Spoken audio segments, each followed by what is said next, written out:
페퍼저축은행은 2월 23일 경북 김천체육관에서 열린 한국도로공사전에서 접전 끝에 세트스코어 3대2 역전승을 거두며 악몽 같았던 24연패 사슬을 끊어냈습니다. 지난해 11월 10일 GS칼텍스전 이후 105일이자 24경기 만에 승전골을 올린 것이며 역대 여자부 최장 연패도 23경기에서 멈추게 된 것이죠. 하지만 악몽 같았던 연패를 끊고도 페퍼저축은행은 웃지 못합니다. 며칠 전 한국배구연맹 코보의 제보가 전해졌기 때문인데요. 페퍼저축은행 선수 A와 B가 지난해 같은 팀 선배 오지영으로부터 지속해서 괴롭힘을 당해 지난해 말에 팀을 이탈했고, 이 과정에서 페퍼저축은행 구단은 사후 조사를 통해 오지영의 부적절한 행위가 있었다는 것을 파악했고 코보에 직접 신고했습니다. 코보는 23일에 괴롭힘을 당했다는 선수들과 가해자 지목된 오지영을 모두 불러 양측의 입장을 들었지만 1차 상벌위원회에서 결론을 내지 못했고 다시 2차 상벌위원회를 열었는데요. 상벌위원회는 오지영의 팀 동료에 대한 괴롭힘, 폭언 등 인권 침해 행위를 사실로 보고 선수인권보호위원회 규정과 상벌 규정에 따라 1년 자격 정지라는 최고 수위의 징계를 결정했습니다. 코보에서 구단 내 선후배 간의 괴롭힘 혐의로 징계가 내려진 건 이번이 처음인데요. 오지영이 후배에게 직접적인 폭행을 가하거나 얼차려를 위한 집합 등을 하지는 않았지만 상벌위는 훈련 중이나 SNS 등에서 한 오지영의 말을 폭언으로 규정하고 심각한 사안으로 봤습니다. 코보는 폭언 및 폭력 행위는 중대한 반사회적 행위고 앞으로 프로스포츠에서 척결되어야 할 악습이며 다시는 유사한 행위가 재발하지 않도록 제재하기로 했다고 설명했습니다. 하지만 오지영 측은 자신의 소명이 충분히 반영되지 않았고 추가로 제출할 수 있는 자료도 있다며 재심을 요청할 것이라고 밝혔는데요.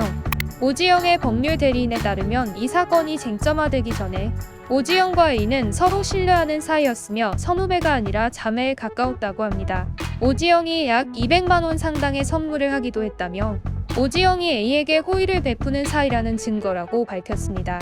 또한 오지영과 B는 거리를 둔 사이여서 괴롭힘이 있을 수 없는 관계라고 합니다. 오지영의 법률 대리인은 오지영과 선수 A, B 사이뿐만 아니라 이번 사건이 어떻게 불거지게 됐는지 구체적으로 설명했는데요. 오지영은 이 사건이 불거진 원인이 오지영과 A, B 사이의 갈등 때문이 아니라 조 트린지 감독이 선수단 정서나 감정을 이해하지 않고 주전과 비주전 선수를 분리한 일에서 비롯됐다고 합니다. 조 트린지 감독의 결정에 따라 페퍼저축은행 주전 선수가 경기를 펼치는 날에 비주전 선수는 경기장이 아닌 훈련장 또는 숙소에서 대기하는데요. 비주전 선수들이 숙소에 머물지 않고 이탈하는 일이 빈번하게 발생했고 고참급 선수들이 경기 진행 중일 때는 외출하지 말아달라고 당부도 했지만 주전과 비주전 선수들 사이의 갈등이 수면 아래에서 계속 쌓였다고 합니다. 그러다가 A와 B가 외출하기로 협의하고 A가 먼저 외출하는 과정에서 교통사고를 냈다고 합니다.